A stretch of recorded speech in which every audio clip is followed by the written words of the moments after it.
Because believe it or not, making money owning a taxi business is far easier than running a software business.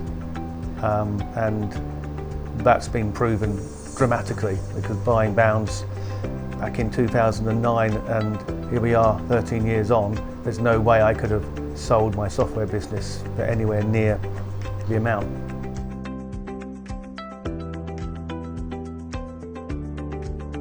The single biggest change, well, there's more than one actually. Cloud computing, that is significant, massively significant, and that's then allowed outsourcing, which has helped on profitability, and really they are the two single biggest changes.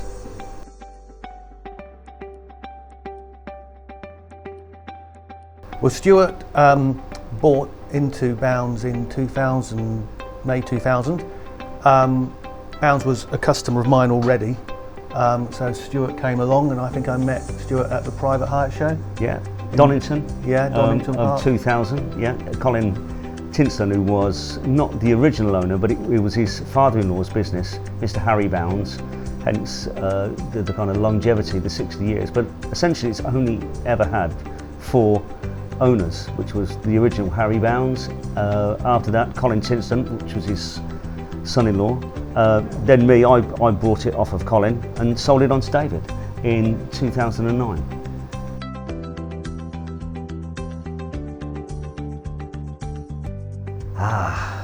Well, there you go, that's an intrigue. Essentially, I suppose after lockdown, which was obviously a challenging period for everybody, I thought that it was another challenge for me, really. It's almost like I'd left the business with unfinished business, almost. So yeah, that's what brought me back. And clearly, David made the whole thing possible by inviting me back in. Right? I'm not entirely sure. 29th of October 2020. Yeah, Thursday. Yes, and 7 weeks later. Yeah, the deal was done. We were down the pub. That's right, and the deal was done.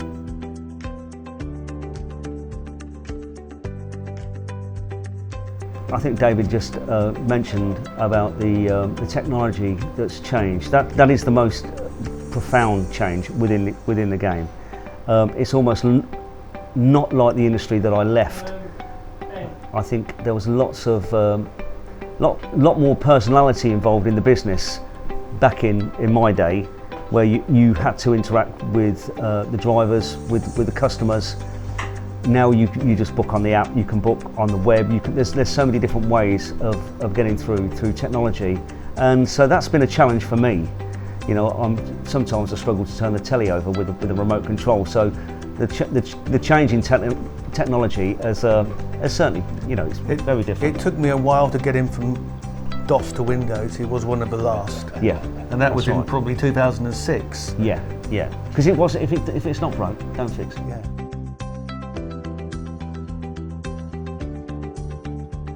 I think we spent about 14,000. It was a company that I'd worked with for another project of mine, Bid Taxi, Double Happy Films, and they do corporate videos but with a humorous twist. So we gave them the sort of the history, and we came up with this idea of doing a sort of animation. And of course I did the music. I was still learning back in the day. Didn't have Stuart on the drums, unfortunately, but little did I know Stuart would be back.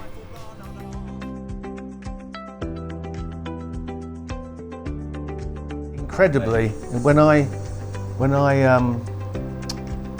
when Stuart became the owner of Bounds in 2000, I was dismissive of social media, but I soon realised that it would make or break you.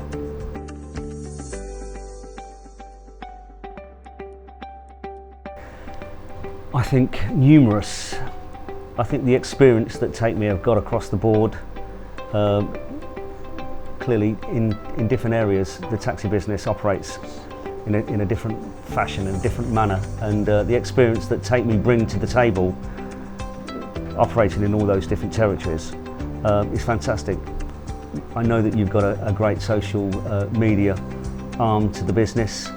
and a number of facets that I believe will promote the business in the way that that I've struggled to in the last 18 months, post lockdown and post COVID. So that's why I think it's going to be a great amalgamation.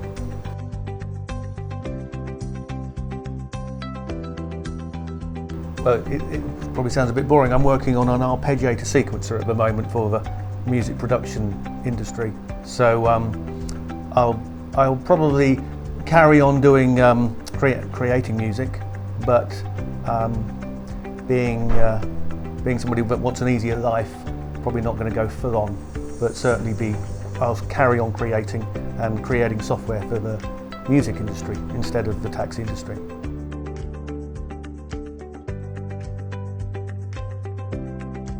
I wouldn't have got into taxis.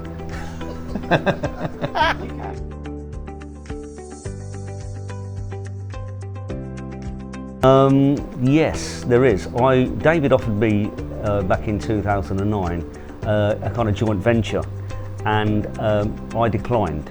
I think I needed a break. I clearly needed a break at that point. So yes, I declined. But on reflection, I should have taken him up on his offer, because it would have been a good one, and we would have, at that point in time, probably made more of the business had our collective abilities been forged at that time. And one question you haven't actually asked us, but me and Stuart, the way we interact, the way we work together, and the synergies are layered. Yeah. Property. Yeah. Stuart's helped me get into property. Music. We have I'm a keyboard player, and Stuart's a drummer, and then of course taxis. Yeah. But yeah, I don't think there's but any. Equally, I think we dovetail nicely in terms of our different attributes, right? The way we connect, because it's obvious that your technical skill set I've not got, but equally my personal skill set you've not got, and so essentially we kind of rub off the right way. I stay indoors, he goes out. Yeah. We've had many disagreements over the last 18 months, but I certainly respect Stuart more, and I think he respects me more. Yeah.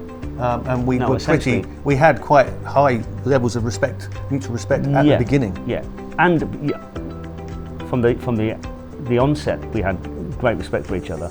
However, this business challenges all of us, and has put that relationship and pushed it to the edge at times. But the fact of the matter is our respect still has eclipsed any of the problems that we've had, because it is down to mutual respect. And Stuart knows I'm right all the time now.